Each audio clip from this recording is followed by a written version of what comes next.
సినిమాను గురించి ఏం చెప్పాలి? విష్ణు చెప్పినట్టు చాలా చెప్పాలి. ఇది ప్రజల సినిమా, మీ సినిమా. ఈ తరానికి ఏ తరానికి ఈ సినిమా ఎప్పుడూ కొత్తదే. భక్తిభావం, ఆ భక్తి ఎలా వచ్చింది, ఆ దూర్జటి మహాకవి ఎలా రాశారు, శ్రీ కాళహస్తీశ్వర మహత్యం అంటే ఏమిటి, దాన్ని ఇంతకుముందు ఎవరు తీశారు, మళ్ళీ ఏమిటి కొత్తగా చూస్తున్నారు వీళ్ళు అనేది ఈ సినిమాలో ఎంతో వ్యయ ప్రయాసలకు కష్టం. అంటే ఎంతైనా ఏదైనా ఏ సినిమా అయినా ఒకటి కష్టం. ఈ సినిమాలో అతిరథ మహారథులు పేరున కేరళ నుంచి, ఆంధ్ర నుంచి, మద్రాసు నుంచి, నార్త్ ఇండియా నుంచి, మన భారతదేశంలో 4 మూలల ఉన్నటువంటి మహానటులందరినీ తీసుకొని వచ్చి ఈ సినిమాలో నటింపజేశాం. వాళ్ళు ఏం చేశారు, ఎలా చేశారు అని చెబితే ఏదో డబ్బా కొట్టుకున్నట్టు అవుతుంది. ఎన్ని రోజులు ఇక్కడే ఉన్నాడు శరత్. అతని గురించి అతనిదే నాటామని. నేను పెదరాయుడు యాక్ట్ చేసిన సినిమా అయిందే.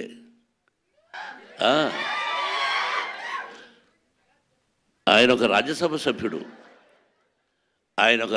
సభ్యుడుగా ఉన్నారు.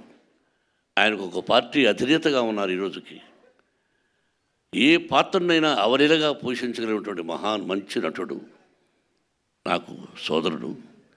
అలాగే పేరున ప్రతి ఒక్కరూ అత్యద్భుతంగా చేశారు. ప్రజలు చెప్పాలి, మీరు చెప్పాలి.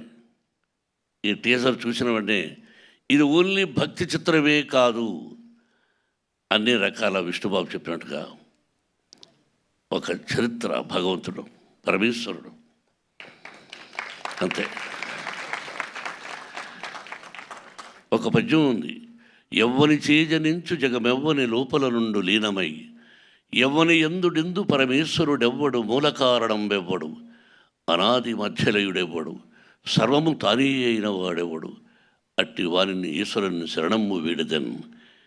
అంటే అక్షరం ఎక్కడైనా అక్షర దోషాలు ఉండొచ్చేమో. ఇప్పుడు పెద్దవాళ్ళ శిక్షలో చదువుకున్నాం. మనందరికీ పరమేశ్వరుడే, బ్రహ్మ విష్ణు మహేశ్వరులు ఎలాగో పరమేశ్వరుడే అంతా. ఆయన ఆజ్ఞ ప్రకారమే మనం అంటుంటాం ఇళ్లలో, శివుడి ఆజ్ఞ లేనిది సీమైనా కుట్టదని. సామెతలు మనం వింటుంటాం, మన అమ్మా నాన్న చెప్పారు. అంతే, ఆయన పర్మిషన్ లేనిదే ఈ సినిమా తీసుంటాం. ఆ భగవంతుని ఆశీస్సులతో సినిమా తీసాం. మీరు ఇంకా ఎన్నో ఫంక్షన్స్ చూడాల్సి వస్తుంది కన్నప్ప ద్వారా. ఇంకెంతకంటే ఎక్కువ నేను మాట్లాడదలుచుకోలేదు. మీ అందరి ఆశీస్సులు నిర్మాతగా నాకని కాకుండా ముఖ్యంగా నా బిడ్డకు విష్ణుకి, విష్ణు టీంకి మీ అందరి ఆశీస్సులు కావాలని కోరుకుంటున్నాను. Thank you very much. Thank you Mohan Babu garu, thank you so much. మరి